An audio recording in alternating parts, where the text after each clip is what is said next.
Hey, good afternoon, everyone. Thank you so much for joining the Center for the Study of Race, Politics, and Culture, or CSRPC, for our final installment of Research Bites for the 23-24 academic year. My name is Annika Dalal. I am Assistant Director for Communications at the Center. So Research Bites is our monthly speaker series, and our goal for this series is to create an informal and interactive space where we all can learn firsthand about some of the exciting research happening on the University of Chicago campus. We really hope you will use this hour to share your interests with each other and explore possibilities for future collaboration.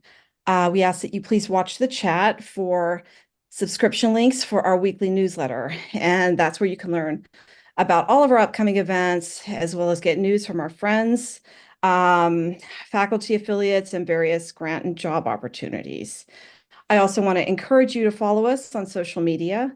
Our handle is at CSRPC. One quick administrative note, those that will be enjoying lunch on us today will get their voucher on June 9th because of the current GEMS freeze. And now, without further delay, I'm very excited to introduce today's speaker, Kyshia Henderson, who is a provost postdoctoral fellow in the Department of Psychology. Kyshia is a social psychologist whose primary interest lies in examining how white Americans justify and promote racism. Specifically, her work has examined how white Americans ignore, dismiss, and distort historical truths in ways that promote white supremacy. In her work, she takes seriously historical context and has worked to provide a framework for thinking about historical context in psychological science. So now, without further delay, please join us in giving a warm welcome to our friend, Kyshia Henderson.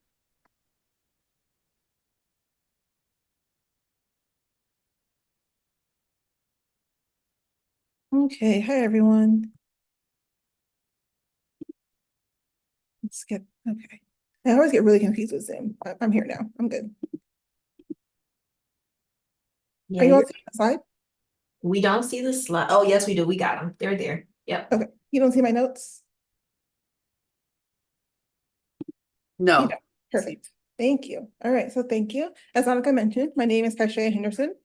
I'm a social psychologist. I'm interested in race relations, stereotyping, and prejudice. But specifically, I'm interested in how white Americans engage with history in ways that promote white supremacy.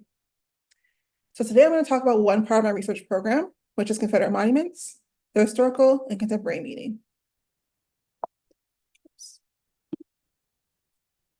But first, I'd like to start by thanking my collaborators across all of my projects. I've been so fortunate to work with folks across disciplines, and they've made the work infinitely better. So thank you to them.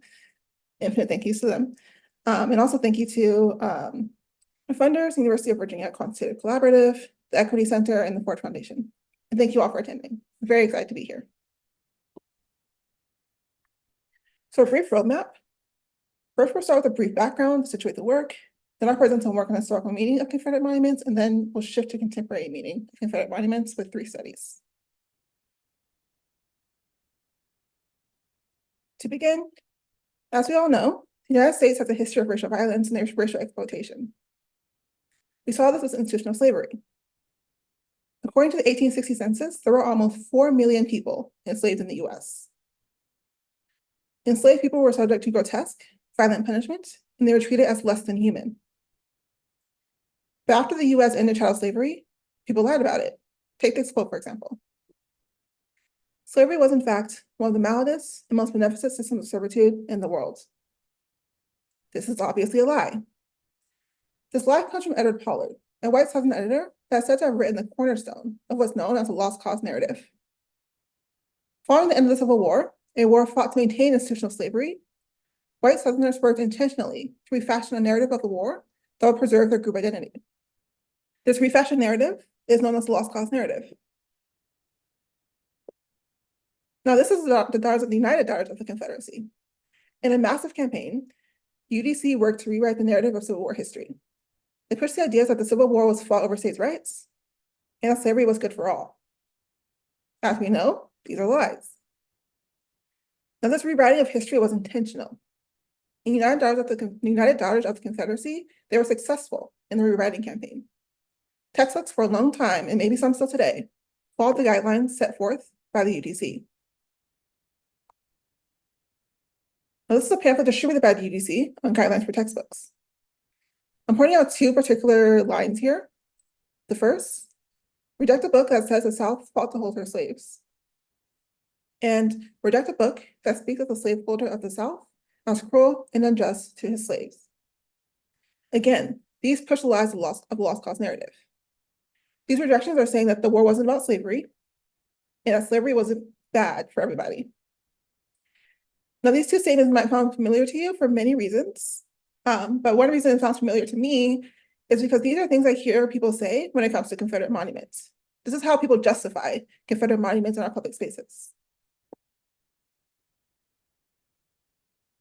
And that's not surprising, given that the rewriting campaign for history for the United States of the Confederacy included monuments. A large campaign by the UDC was erecting Confederate monuments across the country in our public spaces. The goal, argues historian Karen Cox, was to prepare white Southerners to respect and defend the ostensibly benign principles of the Confederacy. Now, this intent of monuments to defend the benign principles of the Confederacy was a lie. And this lie becomes clear when we look at speeches made at the dedication of these monuments. We see with speeches that by people's own admission, monuments are about preserving white supremacy. Consider a first example from a speech. A former North Carolina Supreme Court judge, Armistead Burwell, addressed a crowd at the unveiling of a Confederate monument in Mecklenburg County, North Carolina. He says to love home in its purity, to protect from taint the Saxon blood that courses in your veins. Consider another example. During the 1913 unveiling of the UNC Chapel Hill Silent Stand Monument, a Confederate veteran asserts the role that veterans had in maintaining the welfare of the Anglo-Saxon race during the 4 years immediately succeeding the war. The speaker further states that the veterans saved the very life of the Anglo-Saxon race in the South. And the last example, a former Florida state attorney addressed a crowd at the unveiling of the Confederate monument in Tampa, Florida. He says that the South stands ready to welcome all good citizens, but the South detests and despises all who in any manner encourages social equality with an ignorant and inferior race. Now, these speeches are not isolated instances. Historian Brian Fennessy examined 30 Confederate monument dedication speeches from North Carolina. He finds that 14 of the 30 speeches invoke explicitly racist language like our Anglo-Saxon ancestors, love of race, and your own race and blood. So those that are given the power to dedicate these monuments weren't hiding what these monuments stood for. They weren't hiding that these monuments celebrated white supremacy. As such, there's already existing evidence for the position that Confederate monuments historically stood for hate.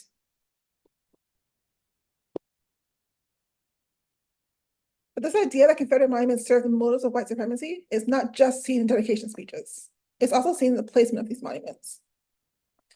Specifically, we have seen Confederate dedications arise in conjunction with potential civil rights advancements for Black people. So this is a graph curated by the Southern Poverty Law Center. Here they're documenting where Confederate symbols were dedicated and at what time. The first thing to note here is that the vast majority of Confederate dedications did not happen until decades after the Civil War, not immediately after. Further, we can see that after moments of potential civil rights advancement, frequency increases. But what's really interesting about that is what kinds of monuments are being erected at particular periods. So for an example, we can look at the period between 1900s and 1920s. This was the time that Jim Crow laws were in full effect. These laws were enacted across the South in response to Black Americans gaining political power and freedom to engage in previously white systems. It's telling then that during this time, a bulk of Confederate dedications were made on courthouse grounds and other official government office grounds. So the timing and location of these monuments suggests that an increase in political rights began an increase in government-sanctioned Confederate symbols at spaces where laws and policies are created and upheld. We see a related trend. After 1954 Brown Board of Education landmark case, a case which was intended to desegregate schools. It's interesting here that following this case, a majority of new dedications to the Confederacy were made at schools. So again, the timing and location of these monuments suggests that the intention to desegregate schools begat Confederate memorials at schools. So these trends provide a compelling argument that Confederate memorials are motivated and represent backlash against Black progress, as we see increases in Confederate symbols in spaces where Black people are advancing. So we further make the argument in the paper that I'll talk about today, that Confederate monuments are backlash against Black progress and manifestations of white supremacy by linking the placement of Confederate monuments with lynching.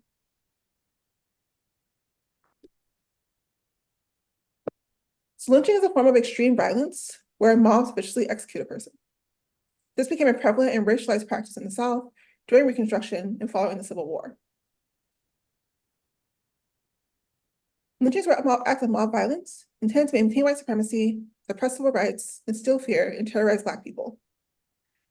And while lynchings happened across the country, the overwhelming majority of lynchings of Black people occurred in the Confederate South. 92% of lynchings of Black people were in the Confederate South. Lynchings were often public gatherings, like in the picture. White people that attended took souvenirs, body parts from the murdered victim. And in fact, people were willing to pay large amounts of money to obtain a body part from a lynching victim. Lastly, it was wildly rare for anyone to be charged for murder as a result of lynching. Fewer than 1% of lynchings resulted in convictions, further speaking to the general acceptance of these extrajudicial acts of violence. So as you can surely tell, lynching was a cultural phenomenon. It was not a single act of violence. So I want to bring us to this quote by Ida B. Wells. Ida B. Wells was a journalist and an activist, and she wrote a lot about lynching. Wells states, just as the lynch law regime came to a close in the West, a new mob movement started in the South. This was wholly political, its purpose being to suppress the colored vote by intimidation and murder. As Ida B. Wells wrote about in many of her papers on lynching, lynchings were a motivated process. There are clear patterns of Black people engaging in previously white systems and receiving backlash in the form of murder. There was a push and pull between Black advancement and white supremacy.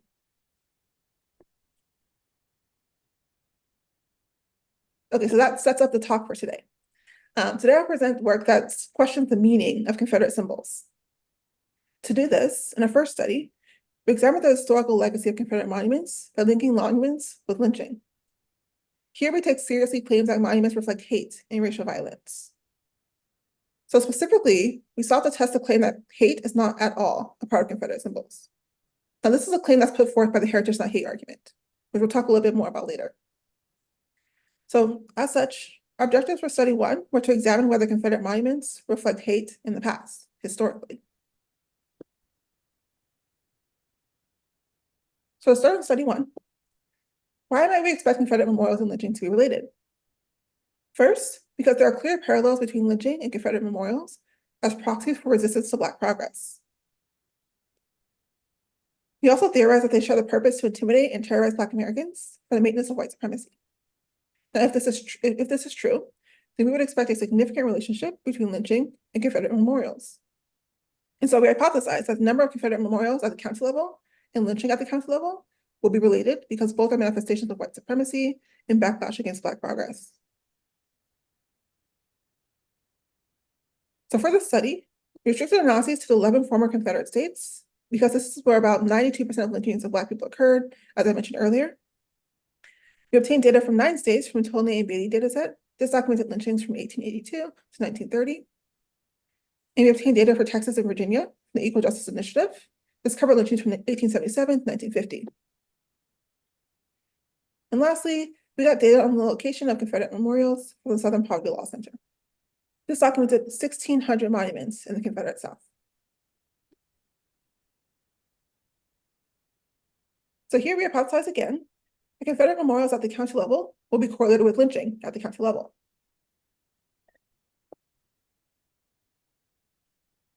So this is a map to visualize the correlational relationship with monuments and lynching.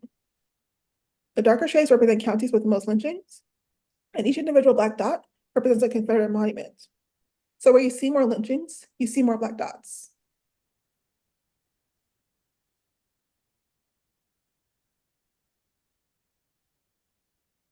And really importantly, these findings have been replicated. It was replicated by an independent group of researchers at Rice University. They used a different data set for lynching and a different data set for Confederate monuments, and they still find that monuments and lynching are correlated. So a really important replication.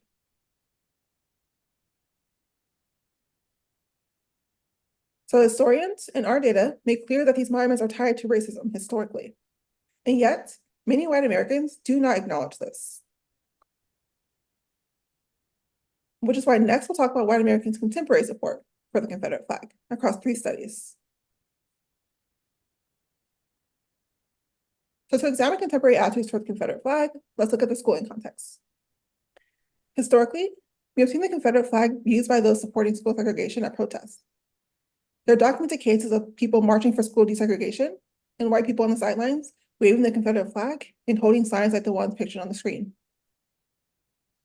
But one argument people tend to make is that the flag being used for hate in this way is a vestige of the past. That's been repurposed today. It's no longer about hate. Unfortunately, we can't say that's the truth. These are 3 incidences at 3 different middle schools and high schools in 3 consecutive months where the Confederate flag was used to terrorize and intimidate other students. Let's look at the last example, or the last article as an example. Here at a middle school in Wyoming, students were placing Confederate flags across the campus, and with those flags, they had flyers. The flyer said things like, "It's great to be straight, it's not okay to be gay. Black lives only matter because if it weren't for them, who would pick our cotton? And join the KKK with the Confederate Kids Club written under it." You well, thanks for your So as you can see, the Confederate flag is still used to terrorize. Children are using it for this purpose. So this is kind of evidence that opponents of Confederate symbols in our public spaces point to. But despite this historical evidence and despite the current day usages of the flag, as I mentioned earlier, 54% of white people in the US believe Confederate symbols reflect heritage and Southern pride and not hate. So this is in line with the heritage not hate argument of support for Confederate symbols. This argument implies that Confederate symbols are in no way related to hate. Therefore, in the next few studies, we ask the question, what do Confederate symbols represent, heritage and/or hate? So to look at contemporary attitudes, let's quickly talk about research on support for the Confederate flag. So specifically, previous research provides mixed evidence on the role of Southern pride and hate on support for Confederate symbols. Researchers find that racial attitudes exert a stronger influence on support for Confederate symbols for Southerners compared to non-Southerners. But as a really interesting aside, they find the opposite for Black Americans. So for Black Americans, those in the South view the flag as more racist than those not in the South. So really interesting. Context is important here. Another really interesting finding here, knowledge of Confederate history is negatively, not positively, correlated with support for the Confederate flag. So that means that those with the least knowledge of the history of the Confederacy are those that support the Confederacy or that support the Confederate flag the most. So that goes against the heritage not hate argument, right? You would expect that if it were about heritage, that people would know more about the heritage, but that's just not happening. And lastly, existing work also finds that Southerners high on racial resentment are more likely to want to keep monuments, which is evidence that hate is at play here. So largely, a lot of this work suggests that pride is not solely at work in support for Confederate symbols. But despite this, a common argument made, as I mentioned earlier, is that it's heritage and not hate. Therefore, the following study will test whether contemporary support for the Confederate flag is predicted by heritage and not hate. So in the study, we recruited 284 white Southern participants with a mean age of about 35. And to address the question of whether hate is at all a part of support for Confederate symbols, we measured pride, racial attitudes, and attitudes toward the Confederate flag. So attitudes toward the Confederate flag was measured with 4 items, one of them being, to what extent do you support states keeping the Confederate flag on government premises on a 1 to 7 scale, 7 being the most support.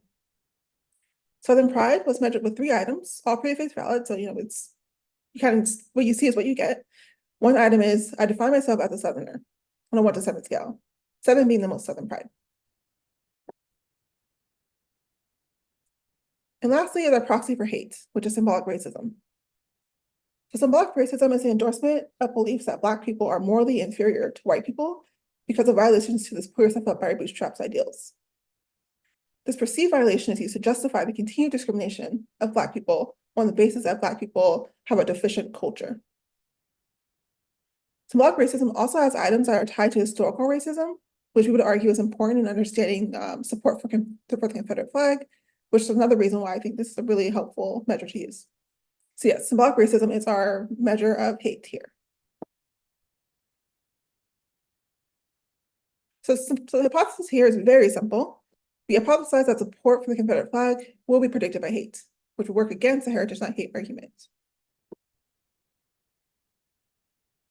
So as a first step, we examine symbolic racism scores and Southern pride scores. Of note here, 16 participants rejected all 5 symbolic racism items. So that means that 16 participants said they strongly disagree with all racist items. So these participants might be categorized as anti-racist, meaning someone who consciously or consistently makes equitable choices, who actively rejects racism. So the clear anti-racist stance seems to be not supporting the Confederate flag. That's very clear.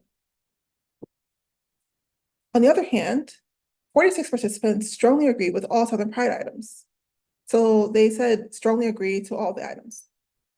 These participants were categorized as unapologetically proud, so like proud Southerners. So 87% of proud Southerners supported the Confederate flag. So that's their clear stance. Next, we can look at two correlations. Correlations tell us whether things are associated with each other. So we see that symbolic racism and Southern pride are both correlated with support for the flag. And as an aside, I get this question a lot, and I think it's a really good question. People often ask, are Southern pride and symbolic racism correlated with each other? And they are. So greater racism is associated with greater Southern pride.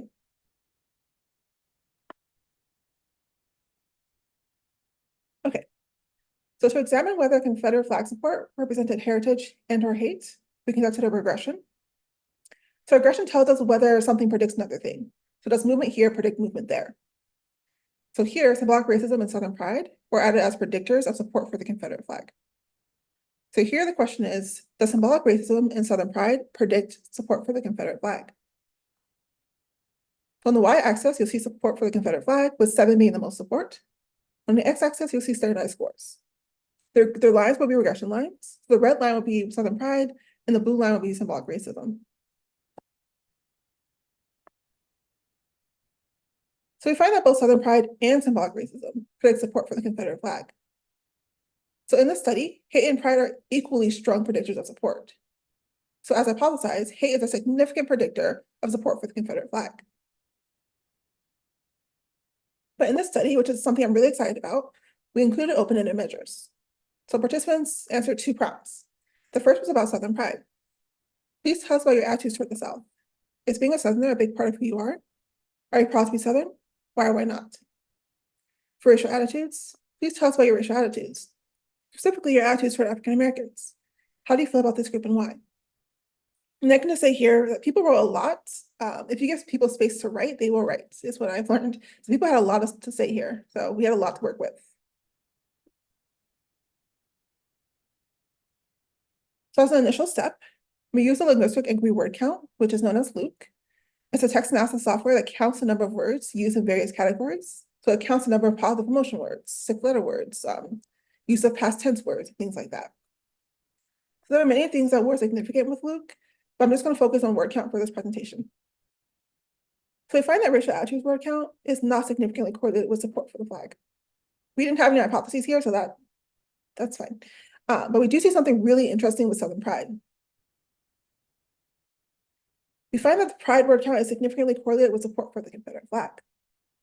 What's interesting, though, is that those that wrote the most were those that supported the Confederate flag the least. So we can look at open-ended responses to get a sense of what could be going on here. This is just what we hypothesize is going on. I think further coding is necessary to really assess whether or not this is the case. But before I show you examples, I'd like to refresh your memory on the Southern pride prompt. First, please tell us about your attitudes toward the South. Is being a Southerner a big part of who you are? Are you proud to be Southern? Why or why not? Okay, now we can see some examples. The first one, sure. It's a diverse region with a lot of great people, 11 words. I'm proud to be from the South. Our values and culture are in line with my beliefs, more so than other regions, 22 words. I really don't like living in the South. It is very conservative and oppressive compared to more liberal northern or western states. The particular state I live in has views and objectives that are not in line with my own views and objectives. I really like to move. 48 words. Half my family is what you would describe as hardcore Southerners, while the other half is born and raised Yankees. This has really given me the ability to look into different aspects of heritage, and I certainly would say that I do not think being a Southerner is a big part of my life. And to say it bluntly, I really hate this idea of being identified as a Southerner, because I do not see myself as identified with many of the beliefs seen as Southern. If anything, the only thing I would say is Southern about me is my absolute love for sweet tea, biscuits, and gravy. I certainly am not proud to be Southern or identified as Southern. If someone says to me, "Oh, you're a Southerner," I say no. I was born and raised, but I am not a Southerner. 145 words.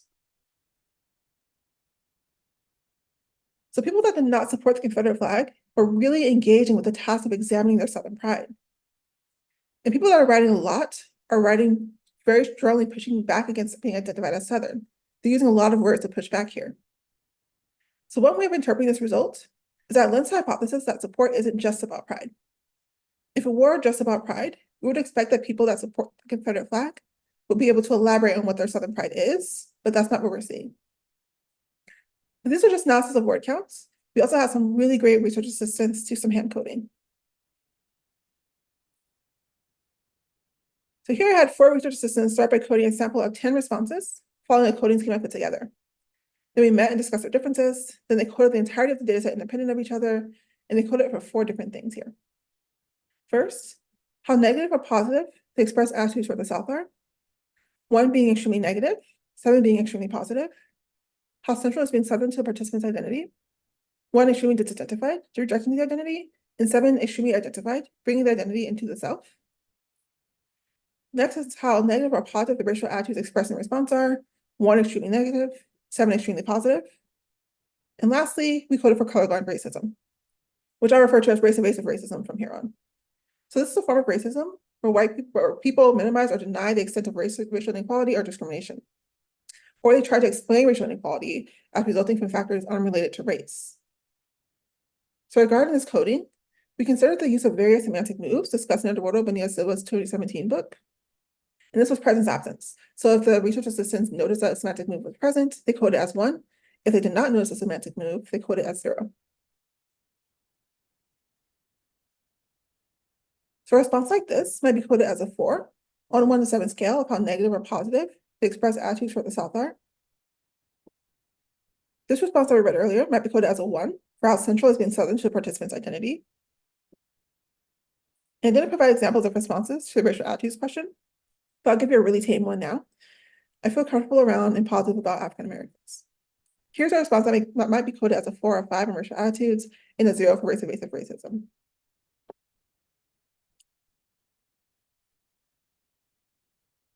So now we can quickly look at the correlations between the results from open-ended responses and support for the Confederate flag. So as you can see, both measures of Southern pride are correlated with support for the flag. However, so is racial attitudes and race-evasive racism. So hate measured in various ways is significantly associated with support for the Confederate flag, and consistently so. Here we ran a replication to ensure that the findings were consistent. In this replication, we also added political ideology to the study to get a sense of the role ideology might play in support for the Confederate flag. So we had 244 white Southern participants recruited through a representative sampling recruiting form.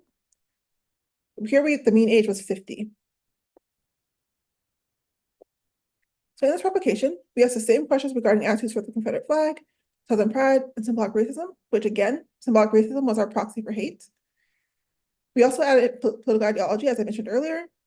Participants were asked, how would you describe your political ideology, your political orientation on a scale of 1 to 7? 1 being very liberal and 7 being very conservative. The mean for political ideology was 4.5, so the sample actually skewed slightly conservative. This isn't surprising, given that the sample was taken from this, it was taken from a representative sample up from the South, and the mean age was almost 50. So this is a demographic that just tends to skew conservative anyway. So this makes sense. So this is the same as in the previous study. We categorize anti-racist participants as those that rejected all racist items in the study. And again, a very clear approach here is to not support the Confederate flag. And here again, we categorize proud Southerners as those that said strongly agree to all Southern Pride items. And as in the previous study, the typical response for proud Southerners was to support the Confederate flag. So that's their very clear response. And again, as in the previous study, symbolic racism and Southern pride were correlated with support for the Confederate flag. And again, greater racism is associated with greater Southern pride. So we ran another regression. Orienting to the graph again, on the y-axis, you see support for the Confederate flag, with 7 being the most support. On the x-axis, you see standardized scores. The red line you'll see will be some Southern pride, and the blue line you'll see will be symbolic racism. So again, we find that Southern pride and symbolic racism predict support for the Confederate flag. And actually in this study, racial attitudes accounts for more of the variance than just pride, suggesting that racism is a stronger predictor than pride. So if we look at the lines on the screen, the line for symbolic racism is much steeper than for Southern pride. And if you look at the betas at the bottom right of the screen, there's a sizable difference there, where hate or the racism beta is much higher than the pride beta. And this difference is significant. And this is the case across 6 studies. Hate is a stronger predictor of support for the Confederate flag across 6 studies. Also, when we consider political ideology in this study, we did not find that it predicts support for the Confederate flag. However, this is inconsistent across studies. We've done 7 studies, and some of those studies, ideology is a significant predictor. So all we can say is that ideology is not a consistent predictor.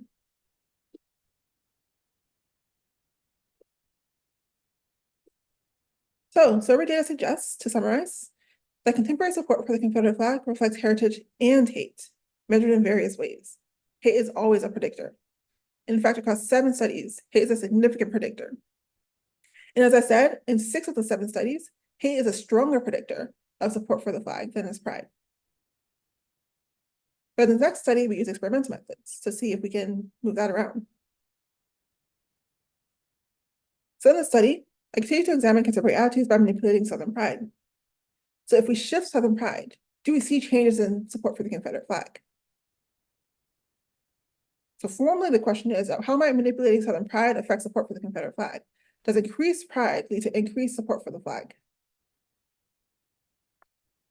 To get at these questions, we recruited 720 white Southern participants from MTUC to participate in the survey with a mean age of about 39. We manipulated Southern pride by having participants write about positive or negative aspects of Southern culture and heritage. Specifically, they were told history and culture are complicated. There are usually positive and negative aspects of a given culture and its history. Please tell us about some positive or negative aspects of Southern culture and heritage. So I think it would be really interesting to analyze what folks said here. That's the next step for this study, is thinking through how to code the responses. But for now, I'll give you an example from each condition so you can get a sense of what kinds of things people were thinking about. Here's an example from one participant in the positive condition. They wrote, Southern culture is known for valuing family and community. It can also be described as welcoming strangers, working hard, and valuing tradition. Here's an example of a response from the negative condition. One of the biggest negative aspects behind Southern culture and heritage is the prominent appreciation of the Confederate forces. It's almost as if the Civil War did not exist, and people still choose to believe in their ideology. This carries a lot of hatred and racism with it. So as I said, we haven't coded these responses yet, but this is just to give you a sense of what the participants were thinking when they were writing these responses. So after writing about positive or negative aspects of Southern culture and heritage, participants then responded to the same measures of attitudes toward the Confederate flag, Southern pride, and symbolic racism as in the previous studies. So there are 2 potential hypotheses here that we'll walk through. The first is that if support for the flag is about Southern pride and heritage, we should see an increase in support for the Confederate flag if we increase pride. The other competing hypothesis, though, is that if support is not about pride, we would expect that pride would not increase support for the Confederate flag if pride were increased. I'll show you some results to see which hypothesis is right.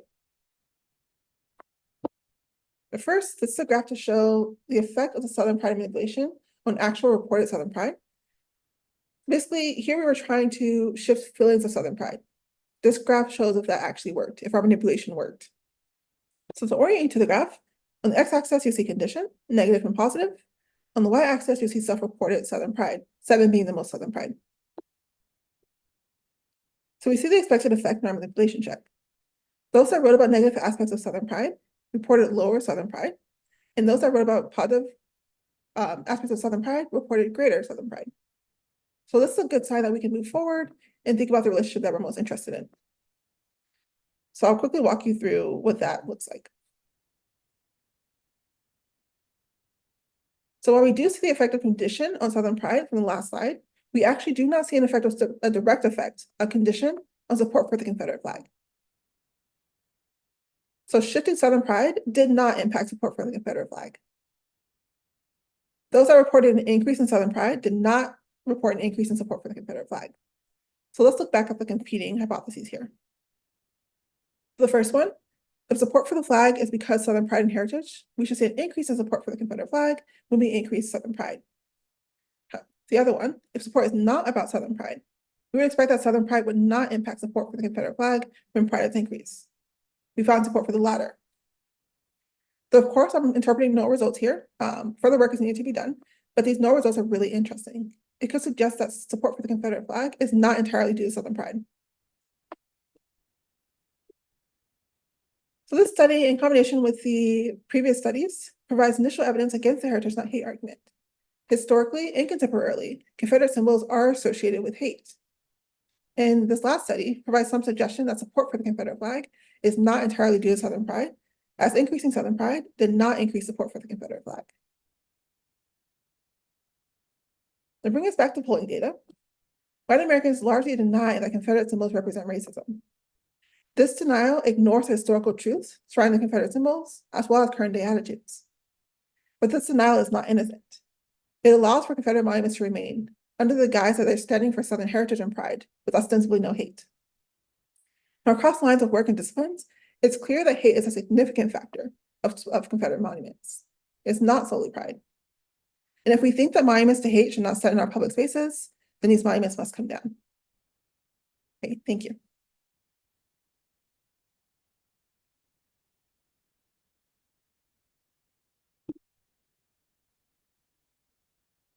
Thank you, Kyshia. Can you talk a little bit about, this is Tiara, by the way. Can you talk a little bit about what brought you to this research? Like what started you out? A little bit of background there. Yeah, I moved to Charlottesville, Virginia in 2018, which was the year after the Nazis stormed the place, basically. And I just had a really fascinating experience being there. And it really made me question people's support for these symbols that were obviously, to me, associated with hate. So I decided to just put that question into an actual research domain. Cool, thank you.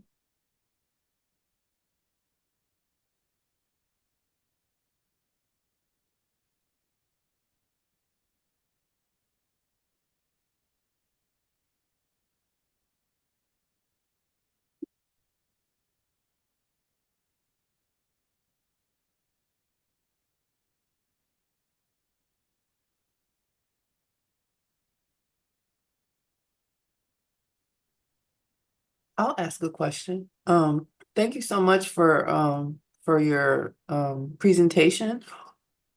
Very timely, and I'm just curious, there's been a lot of conversations going on outside of the academic sphere and popular media and in the press about the removal of Confederate monuments, and I'm just wondering if you had any involvement with any of the more public facing, like I know there was a committee in Chicago, a monuments committee to talk about what we should do with not necessarily Confederate monuments, but other monuments in Chicago.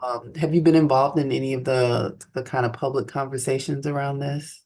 Or in what ways do you know if your research has been used to support any efforts that are ongoing? Yeah, we've been involved in a few court cases that are trying to get these monuments taken down from very specific monuments that are tied to that have a history tied to lynching. So we've been involved in that. But I would love to be more involved in communities like in Chicago, thinking about what to do moving forward. Like, what do we do once these monuments are removed? Like, what do we replace them with? Like, what's the next step? I'd love to be more involved in that aspect as well. Can you talk a little bit about either of the court cases, or give us just like, you can't talk about them? No. They're in process. Yeah. Oh, okay, cool. I just love the idea that, academics have like real life. Those of us who are not in, people who are historians or psychologists can have an impact on things that are happening like right now in our community. So that's Thank you for that question. I have a question. And I hope you did not, if I missed this in your presentation, but are any of the monuments that have been removed, are they being destroyed? Because I know the monument that was removed at off campus, it was put into a special collections. So I'm just wondering, are any monuments actually destroyed that you Yes. know of? They Yeah. are? There's a Okay. monument, Robert E. Lee, the monument that's on the picture, actually. I believe that monument was actually melted down. I don't know what they did with with what was left, but it was destroyed. Yeah, Interesting. there's actually a lot of people doing work on like what the actual next step should be. Like, should we destroy it? Should we provide context? Should we replace it with a monument to a Black leader? There's work being done on that sphere. Interesting. Great. Thank you. Thank you. Looks like there are 2 questions in the chat. Do you want me to read it off for you, or are you just gonna answer based on I can see order? it. Okay. Okay. So would you consider the newest racist appropriations of the flag flying January 6th, the flag upside down, the Blue Lives Matter flag, as the flag SCOTUS Justice Alito, excuse me, at his vacation home, new and even more dangerous versions of the Confederate flag that seek to remake the entire country image of the segregated racist South that discriminates against Black immigrants, people of color, LGBTQ folks. Let me reread it real quick. So I think the Confederate flag itself is interesting because it's had an up and down life. Like there have been points where it's been reappropriated, changed a bit, and people support it, and then like people there's subsequent pushback against that support, and then it changes again, and it just keeps happening. It's like there's a new face to this racist symbol like every decade, it feels like.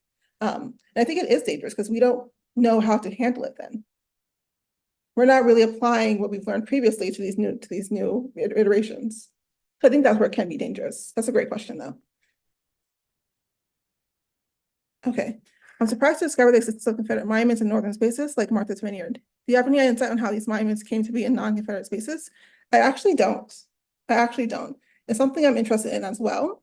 All of my work actually, has focused on the South. But there, as you mentioned, there are Confederate monuments in the North. And thinking about like how that came to be would be really interesting.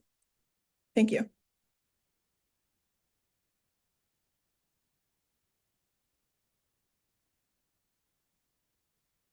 All right. Are there any other questions? No? All right. I have a question. Tell us about, do you have any new projects coming up or things down the line that you'll be working on? Ooh.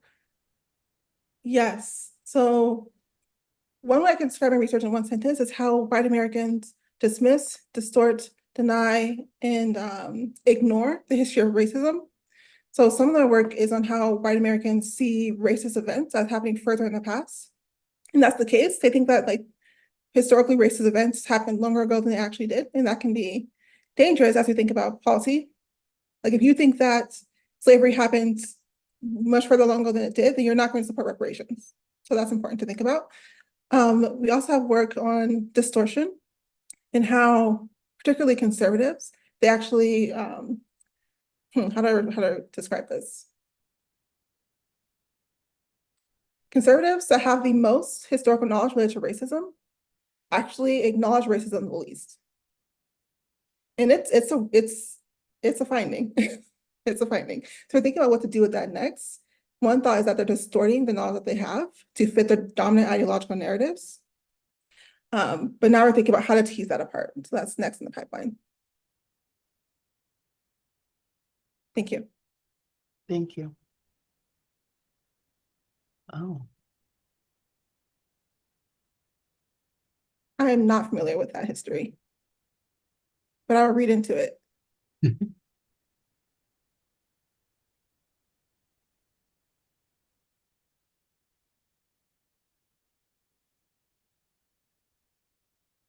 Okay, are there any more questions?